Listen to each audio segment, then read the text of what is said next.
فرزند زہرا یہ حالات برے ہیں۔ کاشانۂ بصیرت ایک ایسا مکمل یوٹیوب چینل جس پر محروم بصارت کے لیے بالخصوص اور تمام افراد کے لیے بالعموم سینکڑوں کی تعداد میں اسلامی کتب دستیاب ہیں۔ لہذا گزارش ہے کہ آپ اپنی ذمہ داری نبھاتے ہوئے کاشانۂ بصیرت کو سبسکرائب کرنے کے ساتھ ساتھ بیل آئیکن کو پریس کیجیے تاکہ آپ علم کے حصول کے ساتھ ساتھ مذہب اہل بیت کی اشاعت میں بھی اہم کردار ادا کرتے رہیں۔ کاشانۂ بصیرت، کاشانۂ بصیرت، فرزند زہرا یہ حالات برے ہیں۔ بسم اللہ الرحمن الرحیم۔ السلام علیکم سامعین، کاشانۂ بصیرت کا یوٹیوب چینل میں سیمی زوار ہم مل کر پڑھ رہے ہیں بین الاقوامی ایوارڈ یافتہ کتاب لوگو میں فاطمہ ہوں، جو کہ فاطمہ الزہرا سلام اللہ علیہا بہجت قلب مصطفیٰ صلی اللہ علیہ وآلہ وسلم کا اردو ترجمہ ہے۔ حصہ دوم ہم پڑھ رہے ہیں، جبکہ حصہ اول پہلے ہم پڑھ چکے ہیں، جو کہ کاشانۂ بصیرت کہ یوٹیوب چینل پر اپلوڈ ہو چکا ہے۔ آپ لوگ اس سے مستفید ہو سکتے ہیں، وہ پڑھ لیجئے اور پھر ساتھ ساتھ یہ والیوم 2 بھی ہمارے ساتھ پڑھتے جائیے۔ ہم ریڈنگ کے پارٹ نمبر 30 پہ پہنچ گئے ہیں۔ 31ویں فصل ہم پڑھ رہے ہیں، جس کا ہم آغاز پچھلی نشستوں میں کر چکے ہیں، جس کا عنوان ہے خاتون جنت کی مظلومیت، اور اس میں کچھ روایات ہم پڑھ رہے ہیں جس کی تعداد میرے خیال ہے تقریباً کل 36-37 یا اس طرح سے کچھ تعداد ہیں جو کہ ہم روایات پڑھ رہے ہیں۔ کتاب کے صفحہ 329 سے 407 تک یہ روایات ہم پڑھ رہے ہیں، اور یہ اب اس وقت ہم اس نشست میں پڑھنے جا رہے ہیں روایات میں سے روایت نمبر 31 ہے، شاید 31، جبکہ یہ ریڈنگ کا پارٹ 30 ہے۔ اور یہاں پر ہم نے پچھلی نشست میں پڑھا تھا علامہ امینی رحم اللہ کا تجزیہ، اور اب ہم پڑھ رہے ہیں ابن شہنہ کی روایت۔ آئیے مل کر پڑھتے ہیں۔ لکھا ہے کہ حضرت عمر رضی اللہ حضرت فاطمہ زہرا سلام اللہ علیہ کے گھر کے دروازے پر آئے اور انہوں نے کہا، میں اس گھر کو اور جو لوگ اس کے اندر موجود ہیں ان سب کو جلا دوں گا۔ اس دوران دختر رسول صلی اللہ علیہ وآلہ وسلم نے حضرت عمر رضی اللہ سے کہا کہ کیا تم میرے گھر کو جلا دو گے؟ حضرت عمر رضی اللہ نے جواب دیا کہ ہاں، جلا دوں گا، اگر بیعت کر لو تو پھر واپس چلا جاؤں گا۔ حوالہ نوٹ کیجئے، تاریخ ابن شہنہ، حاشیہ الکامل، جلد نمبر 7 صفحہ نمبر 164۔ لکھا ہے بزہ رسول صلی اللہ علیہ وسلم نے جب یہ بات سنی تو آپ سلام اللہ علیہ رونے لگی۔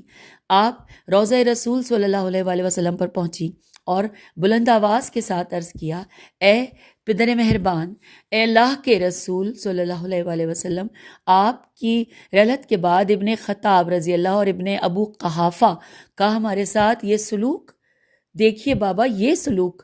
لکھا ہے رسول اللہ صلی اللہ علیہ وسلم کی ام ابیہا دختر بلند آواز کے ساتھ رو رہی تھی۔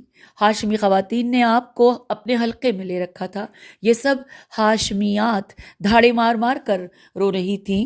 محلہ بنی ہاشم اور مسجد نبوی صلی اللہ علیہ وآلہ وسلم کا ماحول قیامت صغریٰ کا منظر پیش کر رہا تھا۔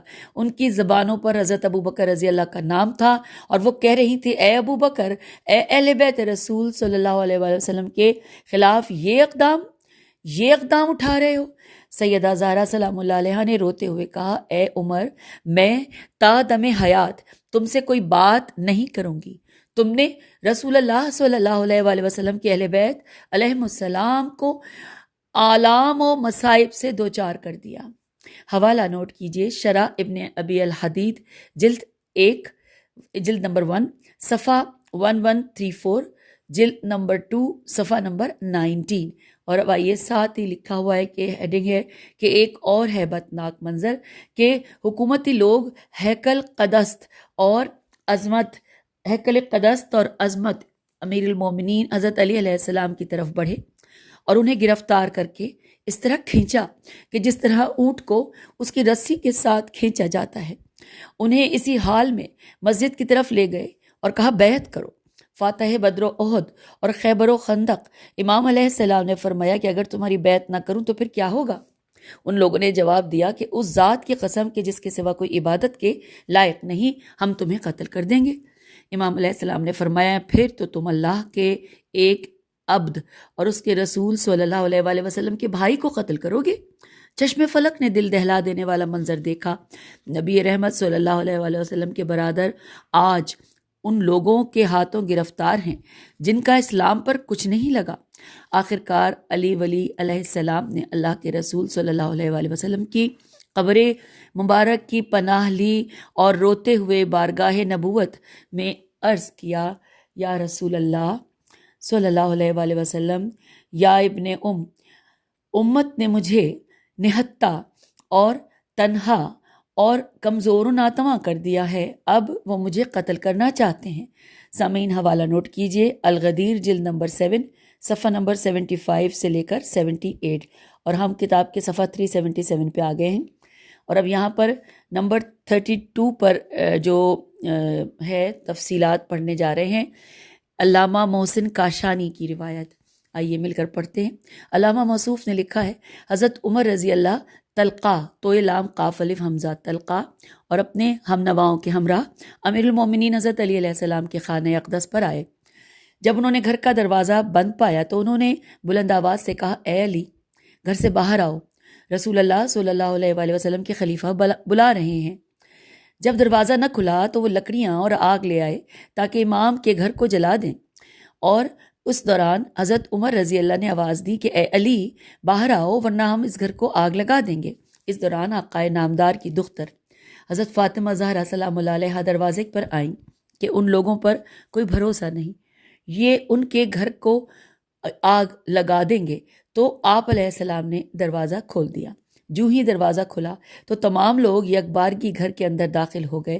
انہوں نے دختر رسول صلی اللہ علیہ وآلہ وسلم کو حجاب نہ سنبھلنے دیا، انہوں نے دختر رسول صلی اللہ علیہ وآلہ وسلم کو حجاب نہ سنبھالنے دیا۔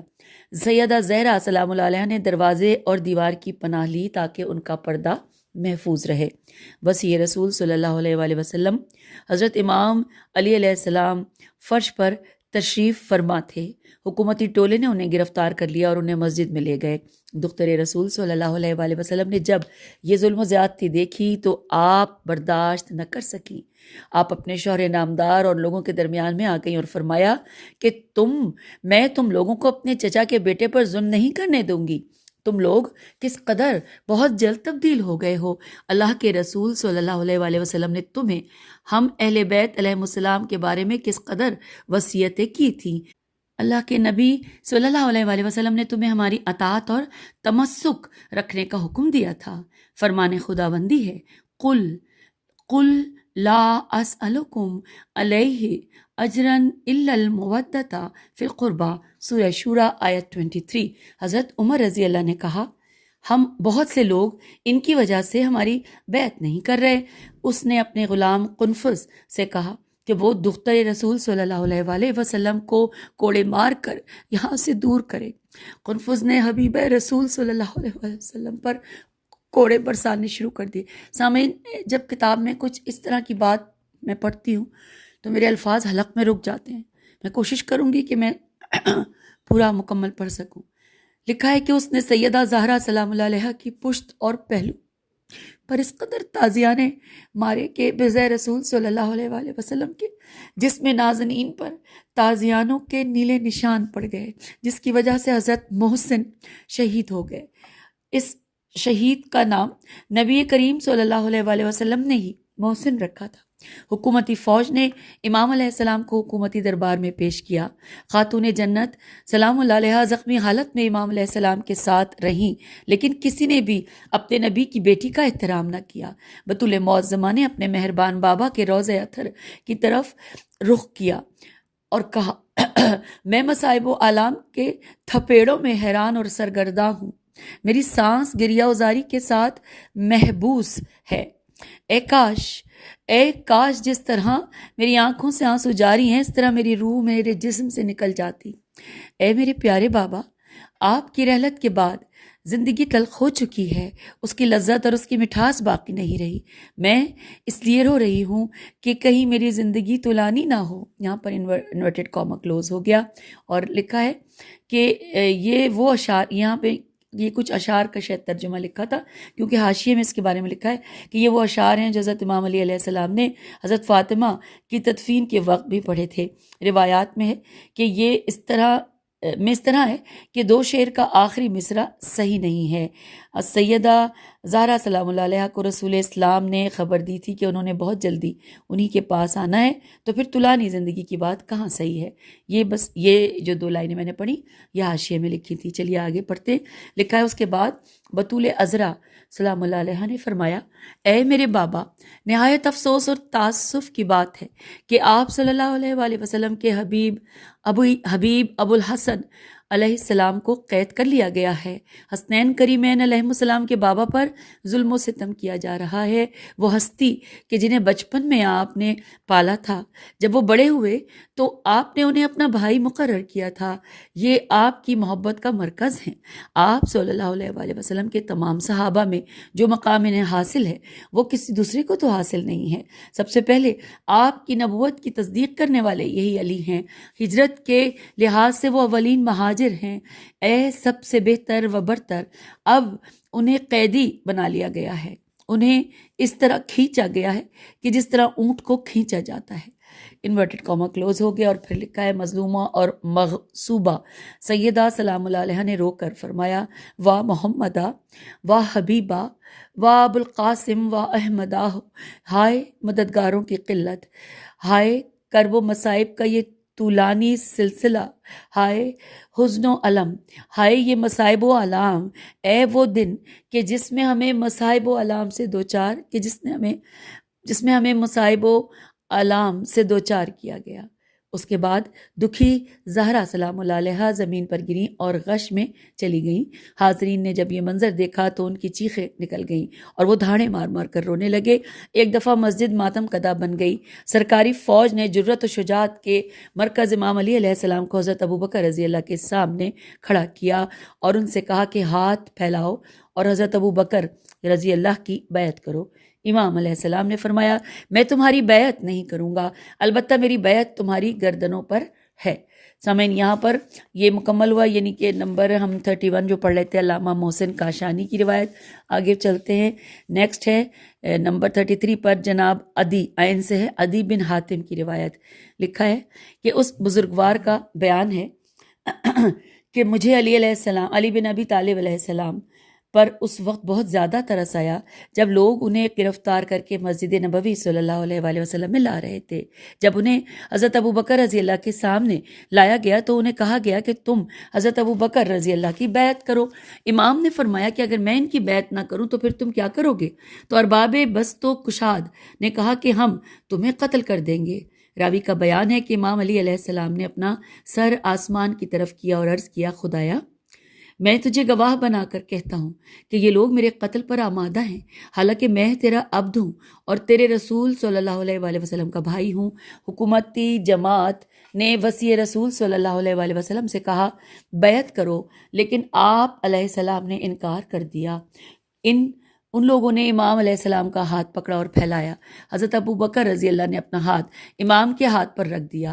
اس وقت امام علیہ السلام روضہ رسول کی طرف دیکھ رہے تھے۔ آپ نے اسی حالت میں 2 اشعار پڑھے۔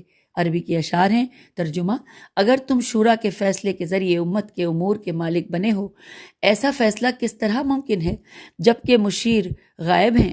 اگر تم نے قرابت رسول صلی اللہ علیہ وآلہ وسلم کی بنا پر حکومت بنائی ہے، اسی قربت کے ذریعے حکومت بنانے میں اپنا استحقاق ظاہر کیا ہے، اور جس اصول کو تم نے اپنایا ہے تو میں اسی اصول کو اپنے حق حکومت کے لیے دلیل بناتا ہوں، کیونکہ حضرت احمد مرسل صلی اللہ علیہ وآلہ وسلم سے جس طرح میری قربت ہے وہ کسی دوسرے کی نہیں ہے۔ انورٹڈ کاما کلوز ہو گیا۔ یہ ان اشعار کا ہم نے ترجمہ پڑھا۔ پھر لکھا ہے کہ حضرت امام علی علیہ السلام اکثر فرمایا کرتے تھے کہ کس قدر قابل تعجب بات ہے کہ خلافت کے حصول کا ذریعہ رسول اسلام صلی اللہ علیہ وآلہ وسلم کی صحبت ہے، قربت اور صحابیت نہیں۔ انورٹڈ کاما کلوز، یعنی اگر خلافت کے حصول کی شرط قرابت اور رسول اللہ صلی اللہ علیہ وآلہ وسلم کی صحبت ہے تو جو قربت اور صحبت مجھے حاصل ہے وہ کسی دوسرے کو حاصل نہیں ہے۔ یہاں پر یہ مکمل ہوا جو کہ جناب عدی بن حاتم کی روایت ہم پڑھ رہے تھے، اور اب ہم نمبر 34 پہ جناب سلیم بن قیس کوفی کی روایت پڑھتے ہیں۔ انہوں نے لکھا کہ حضرت عمر رضی اللہ نے اس سال اپنے تمام عاملوں پر جرمانہ کیا کہ ہر عامل اپنے مال کا نصف حصہ بیت المال میں جمع کرائے، لیکن انہوں نے قنفذ ادوی کو اس جرمانے سے معاف رکھا۔ جناب سلیم کہتے ہیں کہ میں نے حضرت امام علی علیہ السلام سے اس کی وجہ پوچھی تو امام علیہ السلام نے فرمایا کہ اس کی وجہ یہ ہے کہ اس نے حضرت فاطمہ کو تازیانے مارے تھے اور مظلومہ میری حفاظت کے لیے کھڑی ہو گئی تھی، اور قنفذ بھی عامل تھا۔ اس سے 20,000 درہم اس لیے گئے تھے، بعد میں اسے یہ رقم واپس کر دی گئی، اسے 10,000 یا 10 کا نصف حصہ تک کوئی چیز واپس نہیں لی گئی تھی۔ جناب ابو ہریرہ بحرین کے عامل تھے، اس کے پاس 24,000 درہم تھے، اس نے 12,000 درہم وصول کیے۔ ابان سے روایت ہے کہ سلیم نے کہا کہ ایک دفعہ میری ملاقات امیر المومنین علی علیہ السلام سے ہوئی اور میں نے عرض کیا کہ عمر رضی اللہ نے آپ سے ایسا رویہ کیوں اپنایا؟ تو لکھا ہے کہ امام علی علیہ السلام نے فرمایا کہ کیا تم اس بات کو جانتے ہو کہ عمر رضی اللہ نے قنفذ ادوی کو جرمانہ کیوں نہیں کیا تھا؟ سلیم نے کہا مجھے معلوم نہیں ہے۔ تو امام نے فرمایا کہ قنفذ نے نبی رحمت کے دختر کو تازیانے سے زخمی کیا تھا، اسی لیے اسے یہ جرمانہ معاف کر دیا گیا تھا، کیونکہ جس وقت ان لوگوں نے مجھے گرفتار کیا تو دختر رسول نے ان لوگوں سے بچانے کی کوشش کی تھی اور وہ میرے اور ان کے درمیان آ گئی تھی، تو اس دوران قنفذ نے انہیں اس قدر تازیانے مارے کہ ان کے نازنین جسم پر نیلے نشان پڑ گئے تھے۔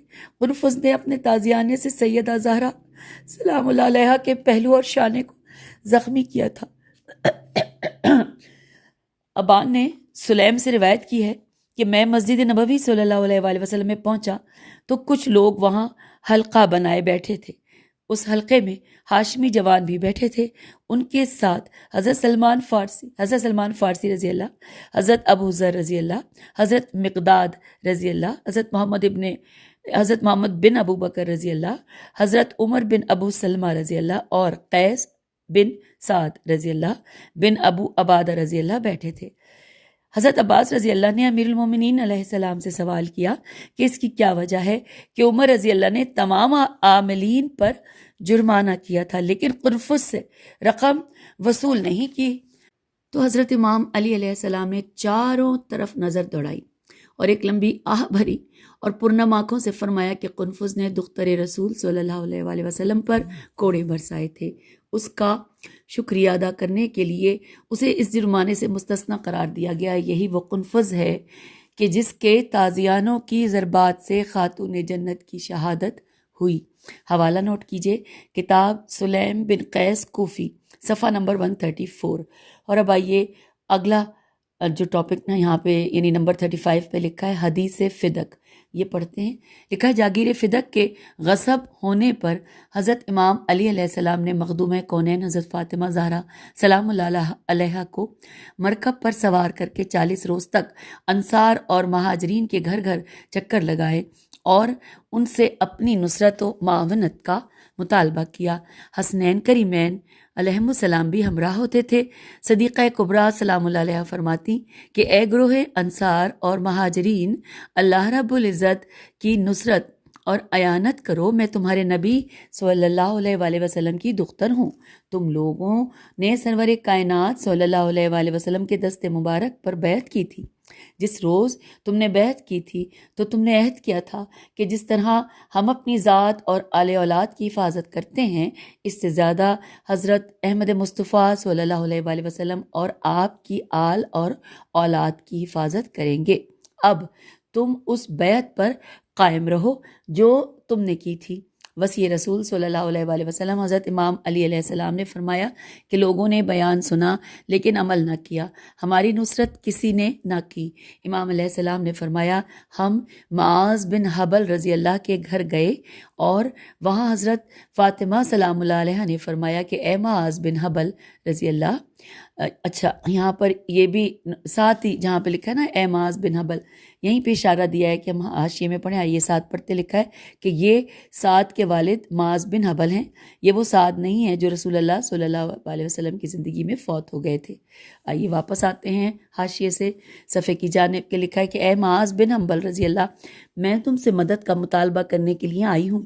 تم نے رسول اللہ صلی اللہ علیہ وآلہ وسلم کے ہاتھ پر بیعت کی تھی کہ تم رسول اللہ صلی اللہ علیہ وآلہ وسلم اور آپ کی ذریت اور اولاد کی نصرت کرو گے، اس طرح جس طرح تم نے اپنی اولاد کی مدد کی، جس طرح تم اپنی اولاد کی مدد کرتے ہو، بلکہ اس سے بھی بہت زیادہ۔ تمہیں معلوم ہے کہ ابو بکر رضی اللہ نے میری جاگیر فدق کو بحق سرکار غصب کیا ہے اور انہوں نے میرے کارندوں کو وہاں سے نکال دیا ہے۔ معاذ نے کہا کیا میرے سوا آپ کا کوئی اور حامی و ناصر ہے؟ تو لکھا ہے کہ حبیب رسول صلی اللہ علیہ وآلہ وسلم نے فرمایا کہ میرے بابا کے شہر میں آپ کی بیٹی کا کوئی ناصر و معاون نہیں ہے، میری فریاد پر کسی نے لبیک نہیں کہا۔ معاذ نے کہا میرے اکیلے فرد کی مدد سے کیا ہوگا؟ حرینسی حبیبی دکھے دل کے ساتھ واپس گھر لوٹ آئیں۔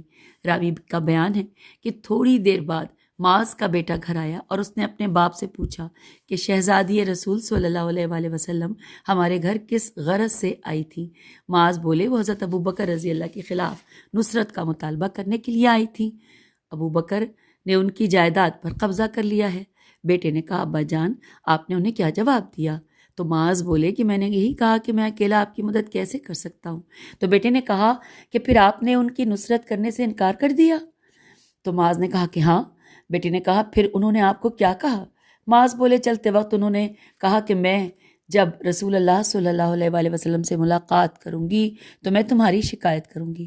انہوں نے یہ بھی کہا کہ میں تم سے کبھی بات نہیں کروں گی۔ بیٹا بولا اے بابا جان اگر آپ صلی اللہ علیہ وآلہ وسلم کی بیٹی کی نصرت نہیں کرتے تو میں بھی حضرت فاطمہ زہرا سلام اللہ علیہ سے مل کر بارگاہ رسالت میں آپ کی شکایت کروں گا۔ جب حضرت فاطمہ زہرا سلام اللہ علیہ معاذ کے گھر سے روانہ ہوئی تو آپ نے فرمایا کہ آخر ایک دن میں اور تم دونوں بارگاہ رسالت میں حاضر ہوں گے۔ پھر سیدہ سلام اللہ علیہ واپس گھر چلی گئیں۔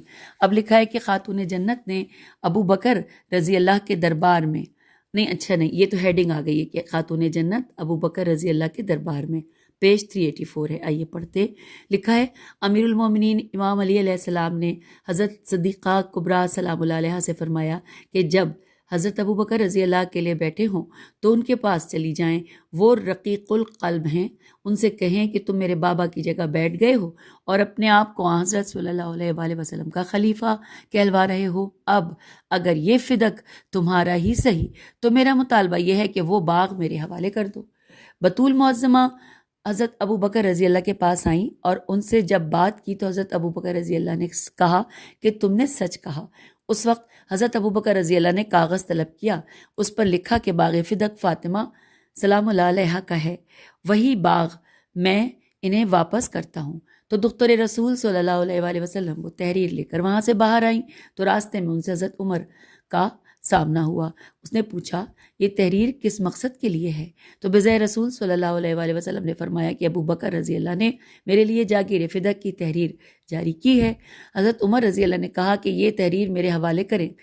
دختر رسول صلی اللہ علیہ وآلہ وسلم نے تحریر انہیں دینے سے انکار کیا تو اس نے تحریر زبردستی لے لی اور نبی رحمت صلی اللہ علیہ وآلہ وسلم کی دختر کے شکم اتھر پر اس طرح سے لات ماری کہ آپ کا فرزند محسن شہید ہو گیا، اور پھر اس نے آپ کے چہرہ انور پر تماچا مارا کہ آپ کے کانوں میں جو بالیاں تھیں وہ ٹوٹ کر زمین پر گر پڑی۔ حضرت عمر نے حضرت ابو بکر کی تحریر پھاڑ دی۔ مخدومہ کونین اپنے خانہ اقدس میں واپس آئیں۔ حضرت عمر رضی اللہ کی ضرب سے مریض ہوئیں اور رسول اللہ صلی اللہ علیہ وآلہ وسلم کی رحلت کے 75 روز بعد شہادت کی سعادت لے کر اس دنیا سے رخصت ہو گئیں۔ اب یہاں پر لکھا ہے ہیڈنگ کہ جب وقت شہادت آیا، آئیے مل کر پڑھتے ہیں ہمت کے ساتھ کہ حبیب رسول صلی اللہ علیہ وآلہ وسلم نے دیکھا کہ اب اس دنیا کو چھوڑ کر حضیرہ قدس کی طرف جانا ہے، تو آپ سلام اللہ علیہ نے حضرت علی علیہ السلام کو اپنے پاس بلایا اور انہیں وصیت کی، اور یہ بھی فرمایا کہ آپ میری وصیت پر عمل کرنا۔ امام علیہ السلام نے فرمایا کہ میں آپ کی وصیت پر عمل کروں گا۔ حضرت فاطمہ زہرا سلام اللہ علیہ نے فرمایا کہ آپ کو رسول صلی اللہ علیہ وآلہ وسلم کے حق کی قسم ہے، میرے جنازے میں فلاں اور فلاں کو شریک نہ ہونے دینا۔ امام علیہ السلام نے فرمایا کہ میں آپ کی وصیت پر عمل کروں گا، میں آپ کے دشمنوں کو آپ کے جنازے میں شرکت کی اجازت نہیں دوں گا۔ جب دختر رسول صلی اللہ علیہ وآلہ وسلم کی روح نے اعلیٰ علیین کی طرف پرواز کی، امام علیہ السلام نے سیدہ کو رات کے وقت اپنے گھر میں ہی دفن کیا۔ جب صبح ہوئی تو اہل مدینہ حضرت ابو بکر رضی اللہ اور حضرت عمر رضی اللہ امام کے گھر کے دروازے پر آئے اور امام سے کہا، اے ابو الحسن، نبی صلی اللہ علیہ وسلم کی دختر کے جنازے میں کتنی دیر ہے؟ تو امام علیہ السلام نے فرمایا، واللہ میں نے انہیں رات کی تاریکی میں دفن کر دیا ہے۔ حضرت ابو بکر اور عمر نے حضرت علی سے کہا کہ آپ علیہ السلام نے ہمیں ان کی رحلت کی خبر تک نہیں دی اور انہیں دفن بھی کر دیا، اور ہم اس سعادت سے محروم رہ گئے۔ امام علیہ السلام نے فرمایا، سیدہ زہرا سلام اللہ علیہ کی وصیت تھی، اس لیے میں نے آپ لوگوں کو نہیں بتایا۔ اور حضرت عمر رضی اللہ نے فرمایا کہ میں قبر کو کھول کر ان پر نماز جنازہ پڑھتا ہوں۔ حضرت علی علیہ السلام نے فرمایا، بخدا جب تک میرا دل میرے پہلو میں ہے اور ذوالفقار میرے ہاتھ میں ہے، تم قبر کھول کر دکھاؤ۔ میں اس طرح اس سے سلوک کرتا ہوں جس نے قبر کو کھولا، میں اس سے کیسے نمٹتا ہوں، اس امر کو تم سب اچھی طرح جانتے ہو۔ حضرت ابو بکر رضی اللہ نے کہا کہ اے عمر، اسے رہنے دیں، علی ہم سے اس بات کے زیادہ حقدار ہیں۔ اس کے بعد سب لوگ واپس چلے گئے، اور یہاں پر لکھا ہے ڈیش، تھوڑے سے ڈاٹ لگنے کے بعد لکھا ہے حدیث، اور حوالہ یہاں پہ دیا گیا ہے بہار جلد نمبر 8 صفحہ نمبر 103، اور بریکٹ میں لکھا ہے ماخوذ از اختصاص۔ چلیے آگے، اگلی ہیڈنگ ہے حدیث ثقیفہ سائدہ، پڑھتے ہیں۔ لکھا ہے، ابو محمد کہتے ہیں کہ عمرو بن ابو مقدام نے اپنے والد ماجد اور اپنے جد امجد کی زبانی بیان کیا ہے کہ حضرت امام علی علیہ السلام کی زندگی میں 2 دن ایسے ہیں جو مصائب و آلام اور درد و اندوہ سے اس قدر دو چار تھے کہ جن کی کیفیت اور کمیت کو الفاظ کی زبان سے بیان نہیں کیا جا سکتا۔ پہلا دن وہ کہ جس دن حضرت احمد مصطفیٰ صلی اللہ علیہ وآلہ وسلم نے عالم فنا کو چھوڑ کر عالم بقا کا سفر کیا، اور دوسرا وہ دن کہ میں سقیفے میں حضرت ابو بکر رضی اللہ کے دائیں طرف بیٹھا تھا اور لوگ ان کی بیعت کر رہے تھے۔ اس دوران عمر نے حضرت ابو بکر رضی اللہ سے کہا کہ ان عام لوگوں کی بیعت کرنے سے تمہاری حکومت مستحکم نہیں ہو سکتی کہ جب تک علی علیہ السلام تمہاری بیعت نہیں کر لیتے۔ کوئی آدمی ان کی طرف بھیجو اور کہ وہ آئیں اور تمہاری بیعت کریں۔ انہوں نے اپنے غلام قنفذ کو علی کی طرف بھیجا کہ وہ ان سے کہے کہ تمہیں خلیفہ بلا رہے ہیں۔ قنفذ علی علیہ السلام کے پاس آیا اور اس نے کہا کہ آپ علیہ السلام کو رسول اللہ صلی اللہ علیہ وسلم کے خلیفہ بلا رہے ہیں۔ حضرت علی علیہ السلام نے فرمایا کہ ہائے افسوس کہ تم لوگ اتنی جلدی رسول اللہ صلی اللہ علیہ وآلہ وسلم کی شان میں بہتان تراشی کرنے لگے۔ رسول اسلام صلی اللہ علیہ وآلہ وسلم نے میرے سوا کسی دوسرے کو خلیفہ نہیں بنایا۔ قنفذ نے واپس جا کر حضرت علی علیہ السلام کا پیغام پہنچایا، پھر دوسری مرتبہ اسے بھیجا اور اس سے کہا کہ تم جاؤ اور انہیں کہو کہ ابو بکر آپ کو بلا رہے ہیں تاکہ بیعت ہو جائے، کیونکہ تمام مسلمانوں میں سے صرف ایک تم ہو کہ جس نے میری بیعت نہیں کی۔ حضرت علی علیہ السلام نے فرمایا کہ مجھے رسول اسلام صلی اللہ علیہ وآلہ وسلم نے حکم دیا تھا کہ جب تک میں قرآن کریم کو جمع نہ کر لوں اس وقت تک باہر نہ آؤں۔ تو قنفذ واپس آیا اور اس نے وہ ساری بات بیان کی جو اس نے سنی تھی۔ حضرت عمر رضی اللہ نے حضرت ابو بکر رضی اللہ سے کہا کہ اٹھو تاکہ ہم خود ان کے پاس پہنچیں۔ تو اس وقت حضرت ابو بکر رضی اللہ، حضرت عمر رضی اللہ، عثمان رضی اللہ، خالد بن ولید، مغیرہ ابن شیبہ، ابو عبیدہ بن جراح، ابو حذیفہ کے غلام سالم اور میں، ہم سب لوگ حضرت علی علیہ السلام کے دروازے پر پہنچے۔ جب دختر رسول صلی اللہ علیہ وآلہ وسلم نے ہماری آمد کو محسوس کیا تو انہوں نے سمجھا کہ ہم لوگ ان کی اجازت کے بغیر ان کے گھر میں داخل نہیں ہوں گے۔ ہم نے ان کے دروازے پر دستک دی لیکن دروازہ نہ کھلا۔ اس دوران حضرت عمر رضی اللہ نے دروازے کو لات ماری تو وہ ٹوٹ گیا کیونکہ دروازہ لکڑی کا تھا۔ ہم سب لوگ گھر میں داخل ہو گئے اور ہم نے حضرت علی علیہ السلام کو گرفتار کر لیا اور انہیں ان کے گھر سے باہر لے آئے۔ اس وقت حبیب رسول صلی اللہ علیہ وآلہ وسلم نے فریاد کی، اے ابو بکر رضی اللہ، اے عمر، کیا تم میرے شوہر کو قتل کرو گے؟ بخدا اگر تم نے ابو الحسن علیہ السلام کو نہ چھوڑا تو میں اپنے سر کے بالوں کو پریشان کروں گی اور گریباں چاک کر کے اپنے بابا جان صلی اللہ علیہ وآلہ وسلم کے مزار پر جاؤں گی اور بارگاہ احدیت میں تمہارے مظالم کی شکایت کروں گی۔ جب سیدہ زہرا سلام اللہ علیہا نے دیکھا کہ سنوائی نہیں ہو رہی تو آپ نے اپنے شہزادوں حسنین کریمین علیہ السلام کے ہاتھوں کو پکڑ کر روضہ رسول کی طرف کا رخ کیا۔ اس دوران علی علیہ السلام نے سلیمان فارسی سے فرمایا کہ تم دختر رسول صلی اللہ علیہ وآلہ وسلم کو گھر پہنچاؤ۔ میں دیکھ رہا ہوں کہ مدینہ طیبہ کے گھروں کے در و دیوار لرز رہے ہیں۔ خدا کی قسم اگر فاطمہ کے ہاتھ بد دعا کے لیے اٹھے تو شہر زمین میں دھنس جائے گا اور اہل مدینہ میں سے کوئی بھی نہیں بچے گا۔ جناب سلیمان فوراً مخدومہ کونین علیہ سلام اللہ علیہ کے پاس پہنچے اور عرض کیا، اے بنت رسول صلی اللہ علیہ وآلہ وسلم، آپ اللہ رب العزت نے آپ کے والد گرامی کو پوری کائنات کے لیے رحمت قرار دیا ہے، آپ گھر واپس چلیں۔ خاتون جنت سلام اللہ علیہ نے فرمایا کہ اے سلیمان، اب پیمانہ صبر لبریز ہو گیا ہے، مجھے اپنے مہربان بابا کے روضے پر جانے دو تاکہ میں وہاں جا کر اپنے پروردگار کی بارگاہ میں فریاد کروں۔ جناب سلیمان فارسی رضی اللہ نے کہا کہ میرے آقا و مولا نے مجھے آپ کی خدمت میں بھیجا ہے اور حکم دیا ہے کہ میں آپ سلام اللہ علیہ کو آپ علی علیہ السلام کے گھر پہنچا دوں۔ حضرت فاطمہ سلام اللہ علیہ نے فرمایا تو پھر ان کی اطاعت میں گھر واپس پلٹ جاتی ہوں۔ اس دوران جناب زبیر رضی اللہ اپنی شمشیر آبدار لے کر باہر نکلے۔ اس وقت ان کی زبان پر یہ تھا کہ اے عبد المطلب علیہ السلام کے بہادر جوانوں، تم زندہ ہو، اور لوگ حضرت علی علیہ السلام کو گرفتار کر کے گھر سے لے گئے ہیں۔ اس وقت اس نے حضرت عمر رضی اللہ پر حملہ کیا لیکن خالد بن ولید نے انہیں پیچھے سے دھکا دے دیا جس کی وجہ سے زبیر کے ہاتھ سے تلوار گر گئی۔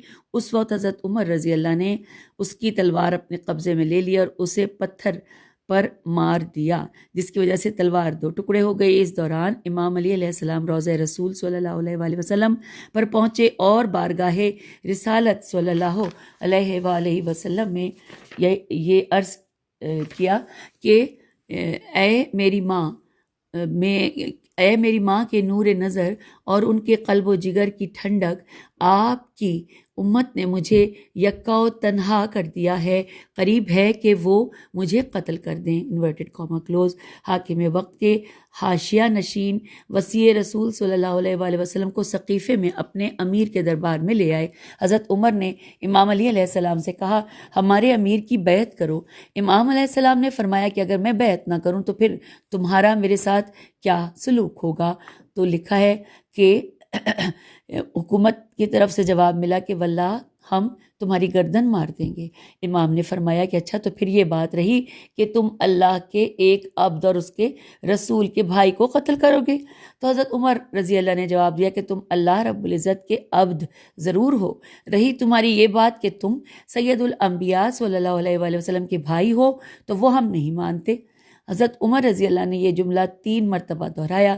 اس دوران امام علی علیہ السلام کے چچا حضرت عباس رضی اللہ نے مداخلت کی اور فرمایا کہ اے حاکم وقت، میرے بھتیجے سے نرمی اور شفقت سے پیش آؤ، میرے بھتیجے کو میرے سپرد کر دو، وہ تمہاری بیعت کر لیں گے۔ اس دوران حضرت عباس رضی اللہ نے امام علی علیہ السلام کا ہاتھ پکڑا اور پکڑ کر حاکم وقت کے ہاتھ سے مس کیا، اور پھر ان لوگوں نے غصے اور غضب کی صورت میں امام علیہ السلام کو جانے دیا۔ اس وقت وصی رسول صلی اللہ علیہ وآلہ وسلم نے اپنا مبارک سر آسمان کی طرف بلند کیا اور بارگاہ خدا بندی میں عرض کیا، انورٹڈ کاما، خدایا تو خوب جانتا ہے کہ تیرے نبی امی نے مجھے حکم دیا تھا، یا علی علیہ السلام، میری رحلت کے بعد تم پر مصائب و آلام کی آندھیاں چلیں گی۔ اگر تمہارے پاس 20 مخلص مجاہد جمع ہو جائیں تو پھر حالات کا مقابلہ کرنا۔ اے میرے اللہ، تو نے اپنی کتاب میں فرمایا کہ اگر تمہاری حاجت 10 صابر اشخاص پر مشتمل ہو تو تم 200 کافروں پر غالب آ جاؤ گے۔ خدایا، میری حالت تیرے سامنے ہے، میں اکیلا ہوں، میرا کوئی یار و مددگار نہیں ہے۔ تو امام علیہ السلام نے یہ جملہ 3 مرتبہ دہرایا اور پھر واپس اپنے گھر چلے آئے۔ حوالہ نوٹ کیجئے، الاختصاص شیخ مفید رحم اللہ، صفحہ 184 سے لے کر 187، اور مکتب شیخ صدوق یہاں پر لکھا ہے۔ اور اب ساتھ ہی ہم اگلی روایت پڑھنے جا رہے ہیں حضرت علامہ شیخ صدوق رحم اللہ کی۔ لکھا ہے محدث عظیم حضرت علامہ شیخ صدوق نے اپنی امالی میں روایت نقل کی ہے کہ اس نے یہ روایت علوی سے سنی اور اس نے فزاری سے، اس نے محمد بن حسین زیات زی الفتے سے، اور اس نے سلیمان بن حفص حفص مروزی سے، اس نے ابن ظریف سے اور اس نے ابن نباتہ سے سنا۔ اس نے کہا کہ جب حضرت امام علی علیہ السلام نے کسی سے دریافت کیا کہ جب حضرت امام علی علیہ السلام سے کسی نے دریافت کیا کہ آپ علیہ السلام نے خاتون جنت حضرت فاطمہ زہرا سلام اللہ علیہ کو رات کی تاریکی میں سپرد خاک کیوں کیا تھا، تو لکھا ہے کہ امام علیہ السلام نے فرمایا کہ دختر رسول صلی اللہ علیہ وآلہ وسلم کچھ لوگوں پر ناراض تھیں، آپ نے روک دیا تھا کہ یہ لوگ ان کے جنازے میں شریک نہ ہوں، اور جو لوگ ان لوگوں کے دوست ہیں ان پر حرام ہے کہ ان کے بیٹوں میں سے بھی کسی کے دفن میں شریک ہوں، اور ان کے جنازے میں بھی شرکت کرنے کی اجازت نہیں ہے۔ نیکسٹ روایت ہے حضرت علامہ شیخ طوسی کی، اور میرے خیال ہے نمبر 37 ہے، کہ لکھا ہے کہ محدث اعظم حضرت علامہ شیخ طوسی رحم اللہ سے روایت ہے، انہوں نے محمد بن احمد المنصوری سے، اس نے سلیمان بن سہل سے، اس نے عیسیٰ بن اسحاق قرشی سے، اور انہوں نے حمدان بن علی خفاف سے، اس نے ابن حمید سے، اور اس نے سمالی رحم اللہ سے، انہوں نے حضرت امام محمد باقر علیہ السلام سے سنا۔ امام علیہ السلام نے اپنے والد ماجد علیہ السلام حضرت امام زین العابدین علیہ السلام سے، اور آپ علیہ السلام نے محمد بن عمار بن یاسر رضی اللہ سے سنا۔ انہوں نے اپنے والد سے سنا اور انہوں نے کہا کہ جب حضرت فاطمہ زہرا سلام اللہ علیہ کی طبیعت ناساز ہوئی اور اسی حال میں آپ کی شہادت واقع ہوئی، اسی دوران حضرت عباس رضی اللہ آپ کی عیادت کے لیے آپ کے دروازے پر آئے تو گھر والوں نے انہیں روک دیا کہ سیدہ زہرا سلام اللہ علیہ کی طبیعت بہت زیادہ ناساز ہے، اس لیے آپ علیہ السلام ان کے پاس نہیں جا سکتے۔ یہ سن کر حضرت عباس رضی اللہ واپس چلے گئے۔ جب وہ گھر گئے تو انہوں نے اپنا غلام حضرت علی علیہ السلام کی خدمت میں بھیجا کہ وہ ان تک ان کا پیغام پہنچائے۔ جب حضرت عباس رضی اللہ کا غلام بارگاہ امامت میں پہنچا، وہ پیغام یہ تھا، اے برادر زادے، اپنے چچا کا سلام قبول کرو، میں فاطمہ زہرا سلام اللہ علیہ کی طبیعت کی ناسازی کی وجہ سے بہت زیادہ مغموم اور محزون ہوں۔ وہ رسول اللہ صلی اللہ علیہ وسلم کی اور میری آنکھوں کی ٹھنڈک، راحت اور استراحت ہیں۔ میں یہ کہہ سکتا ہوں کہ وہ ہم سب سے پہلے اپنے بابا رسول اللہ صلی اللہ علیہ وآلہ وسلم کے پاس جانے والی ہیں۔ سید الانبیاء صلی اللہ علیہ وآلہ وسلم کو اپنی دختر سے بہت زیادہ محبت تھی۔ ہر انسان نے ہر صورت اس دنیا سے رخصت ہونا ہے۔ اگر سیدہ زہرا سلام اللہ علیہ کی طبیعت زیادہ ناساز ہونے پائے تو مجھے مطلع کرنا جی، یہی لکھا ہے، تاکہ میں مہاجرین اور انصار کو اطلاع دے سکوں تاکہ وہ جنازے میں شریک ہو کر اجر و ثواب حاصل کر سکیں۔ یہی امر دین اسلام کی جمالیات کا مظہر ہے۔ انورٹڈ کاما یہاں پر کلوز ہو گیا۔ اب لکھیے ہیڈنگ کہ امیر المومنین امام علی علیہ السلام کا جواب، کہ حضرت علی علیہ السلام نے اپنے چچا حضرت عباس رضی اللہ کے ایلچی کو جو جواب دیا وہ درج ذیل ہے، انورٹڈ کاما، کہ تم میرے چچا جان کو سلام دینا اور ان سے کہنا کہ ہم حاضر ہیں، آپ کی شفقت اور محبت ہمیشہ برقرار ہے، آپ کے مشورے اور رائے سے آگاہ ہوا جو نہایت ہی احسن اور خوب ہیں۔ چچا جان، دختر رسول صلی اللہ علیہ وآلہ وسلم کی مظلومیت آپ کے سامنے ہے، ان کا حق غصب ہوا، انہیں اپنے والد ماجد کی میراث سے محروم کیا گیا۔ رسول خاتم نے اپنی دختر کے بارے میں جو وصیت کی تھی اسے نظر انداز کر دیا گیا۔ اللہ اور اس کے رسول صلی اللہ علیہ وآلہ وسلم نے ان کے حقوق مقرر کیے تھے، ان کی کوئی رعایت نہ کی گئی۔ مالک و مختار اللہ ہی ہے، اس کا فیصلہ کافی اور وانی ہے، وہ ظالموں سے انتقام لینے میں سخت ہے۔ چچا جان، میری گزارش ہے کہ آپ اپنے مشورے کو محفوظ رکھیں، کیونکہ خاتون جنت نے مجھے وصیت کی ہے کہ میں ان کی رحلت کی خبر کو پوشیدہ رکھوں۔ یہاں پر انورٹڈ کاما کلوز ہو گیا، اور پھر لکھا ہے کہ حضرت عباس رضی اللہ کی وضاحت کہ جب حضرت عباس رضی اللہ کے قاصد نے حضرت علی علیہ السلام کا پیغام پہنچایا تو انہوں نے فرمایا کہ اللہ میرے بھتیجے کے حال پر رحم فرما، وہ ممتاز اور سرفراز ہیں، میرے بھائی کے بیٹے کی رائے حق اور سچ ہے، وہ بے عیب اور لاریب ہے۔ اللہ حضرت عبداللہ مطلب کی اولاد میں بعد از نبی صلی اللہ علیہ وآلہ وسلم علی علیہ السلام سے کوئی برتر اور بالا نہیں ہے۔ ایسا بابرکت فرزند آج تک کسی ماں نے نہیں جنا۔ جہاں کسی کے کرم و کرامت کا تذکرہ ہو رہا تو علی علیہ السلام صفت کرامت میں کائنات پر بھاری ہیں، فضائل و مناقب میں اپنی مثال آپ ہیں، شجاعت و شہامت میں ان کا کوئی ثانی نہیں، دین حنیف کی نصرت و معاونت سے دشمنان خدا پر گواہ کوہ گراں ہیں۔ علی علیہ السلام کی عزت اور عظمت کے کیا کہنے، رسول اللہ صلی اللہ علیہ وآلہ وسلم کی رسالت کی اولین تصدیق کا تمغہ علی ولی اللہ کی وہ شان امتیازی ہے، وہ اول سے آخر تک کسی کو حاصل نہیں ہے۔ یہاں پر مکمل ہوا یہ، اور اس کا حوالہ دیا ہے عوالم العلوم جلد نمبر 2 صفحہ نمبر 289۔ اور سامعین، یہاں پر اب ہم کتاب کے صفحہ 391 پر آپ سے اجازت چاہتے ہیں۔ اس فصل کی بقیہ ڈیٹیلز انشاءاللہ اگلی نشست میں پڑھیں گے۔ خدا حافظ، فی امان اللہ۔